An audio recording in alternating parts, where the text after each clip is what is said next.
민감한 질문인데요. 사실 좀 민감합니다. 네.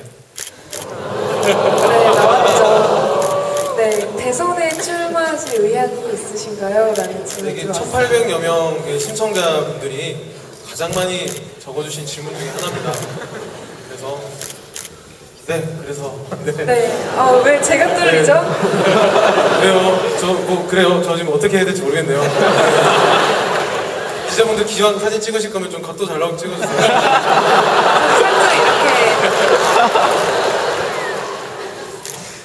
이렇게. 질문이 너무 많이 나오게 됐는데 어떻게 할까요?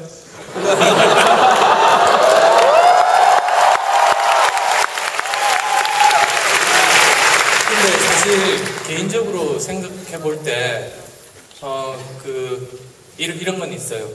작년 9월 이후부터 제가 했던 말이 세 가지였어요. 다 기억하실 텐데 신문들이 크게 나가요. 첫 번째, 학교 일과 재단 만드는 일에 집중하겠다.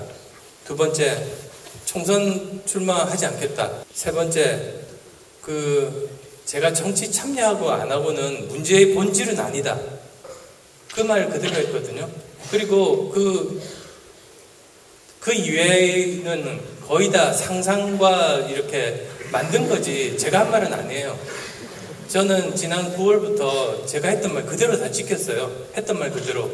왜냐하면 작은 약속도 못 지키는 사람은 큰 약속도 못 지키기 때문에.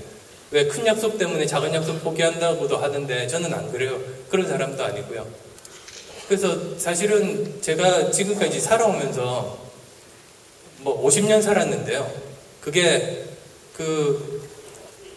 모든 판단 기준이 그랬어요. 모든 판단 기준이 사회의 긍정적인 변화에 내가 보탬이 될 수 있다면 그렇게 판단했어요. 그래서 이제 의사에서 그만두고 이제 의대 교수 그만두고 이제 벤처기업 창업한 거고 벤처기업 잘 되던 벤처기업 이제 스스로 이제 사임하고 이쪽으로 대학으로 온 거고요. 이런 일련의 모든 선택들이 사실은 제가 개인적으로 뭘 얻겠다는 것보다 우리 사회의 발전에 얼마나 긍정적인 영향을 미칠 수 있느냐로 했어요. 그래서 그게 사실 50년 살아온 인생이 다 그렇거든요. 이미 인생으로 다 증명을 했고요. 근데 그게 부족한가 봐요. 그렇게 억측들이 있는 걸 보면. 저는 지금까지도 말한 대로 살았었고, 모든 판단과 선택의 기준이 다 그랬었잖아요. 근데 왜 이런 오해들이 있을까 생각해 보면, 저 높은 자리를 욕망의 대상이라고 생각하는 것 같아요.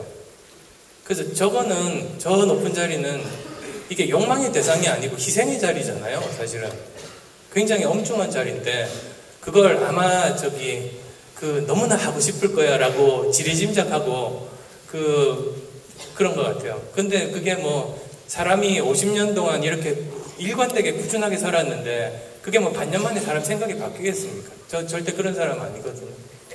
그래서 생각을 했는데요. 제가 사회의 긍정적인 발전에 얼마나 도움되는 역할을 할 수 있을까라는 관점에서 모든 걸 봤어요. 그랬더니, 왜 어떤 분들은 지금 지난 몇 달간 우유부단? 이런 표현도 쓰시더라고요. 근데 참 그게 왜 나오는지 모르겠는데. 생각해 보시면, 제가 이제 만약에 예를 들어서 정치를 안 하겠다고 선언을 해요. 그러면 어떻게 되겠어요?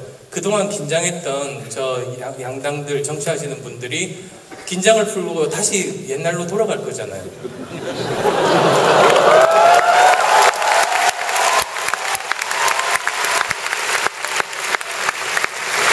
그리고 만약에 어디 참여해서 하겠다고 해봐요. 그때부터는 서로 싸우고 공격의 대상이지 우리 사회 긍정적인 발전에 어떤 역할은 못하거든요. 그래서 저는 그때 판단했어요. 제가 할 수 있는, 우리 사회를 위해서 할 수 있는 가장 큰 역할은 그 자리에서, 제가 지금까지 머물러 왔던 이 자리에서 있으면서 양쪽을 끊임없이 자극해서 끊임없이 자신의 노력을 다하게 만들면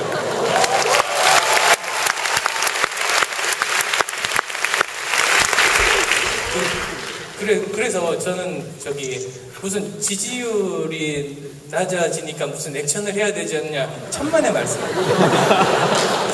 그게 제 관심사는 아니거든요. 사회 발전에만 역할만 하면 됐지. 그게 뭐 제가 뭐 지지율이 높아지든 낮아지든 그게 무슨 상관이에요. 그게 이제 제 진심이고요. 그랬었어요. 그래서 지금도 같아요. 그래서 저는 지금도 내가 만약에 사회의 긍정적인 발전을 일으킬 수 있는 도구로만 쓰일 수 있으면 그러면 설령 그게 정치라도 감당할 수 있다. 그거는 이미 이야기도 다 했었고요. 그런 생각인데요. 근데 단 2가지 전제 조건이 있는 것 같아요. 첫 번째는 제 자격 문제가 있고, 2번째로는 이제 사회적인 책무가 주어지느냐, 이런 게 있죠. 그래서 제가 정말로 자격이 되느냐에 대해서는 아마 어떤 사안 현안에 대해서 이야기를 이제 결국 하는 과정 속에서 그거는 이제 사람들이 판단할 몫이죠. 제 스스로 제가 자격이 있다고 판단할 수도 없고요. 그건 이제 여러 가지 사안에 대한 판단을 보시고 사람들이 판단하면 그 문제는 해결될 것 같고요. 그리고 또 이제 사회적인 책무가 주어지느냐, 그건 제가 예전에 이야기했던 것과 또 똑같은 맥락이에요. 지난 1월 달에 이제 미국에서 귀국하면서 제가 뭐라고 말했었냐면, 양쪽 모두 쇄신의 노력을 다하면 저 같은 사람까지 정치 고민할 필요 있겠느냐고 그랬거든요. 그게 맞아요, 그대로. 그러니까 지금 있는 분들이 잘해주시면 제가 나설 이유 없어요. 그래서 그건 이제 주어지는 상황이죠. 그래서 같은 맥락으로 아마도 이건 제가 선택하는 문제가 아니고 결국은 주어지는 거다라고 말씀드렸던 그런 이유들이죠. 그래서 만약에 제가 그래서 참여를 하게 된다면 이거 하나는 확실해요. 어떤 특정한 진영 논리에 기대지 않을 거예요. 그리고 공동체 가치를 정말로 최우선적으로 잡는 그런 쪽으로 하지, 어떤 진영 논리에 휩싸여서 이런 공동체 전체의 가치관에 져버리는 그런 판단, 그런 거는 제 지금까지 생각하고 또 지금까지 행보와 안 맞는 거죠. 그런 것들입니다. 그래서 그게 이제 정치에 대한 제 입장, 지금까지의 왜 이렇게 있었는가, 지지율 떨어지는데 초조하지도 않으세요? 왜 이렇게 있었는가에 대한 그런 설명은 될 것 같고요. 근데 이제 다시 그래서 지금으로 돌아가서요. 근데 지금은 대선 이야기하기 너무 빠른 게요. 지금 대선 출마하겠다고 하신 분 한 분도 없잖아요.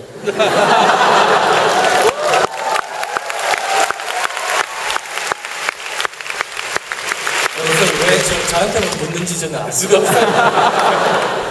낙검수의 한 분은 지금 감옥 가 계시죠. 원장님이 안 나가시다면 제가 나가겠습니다.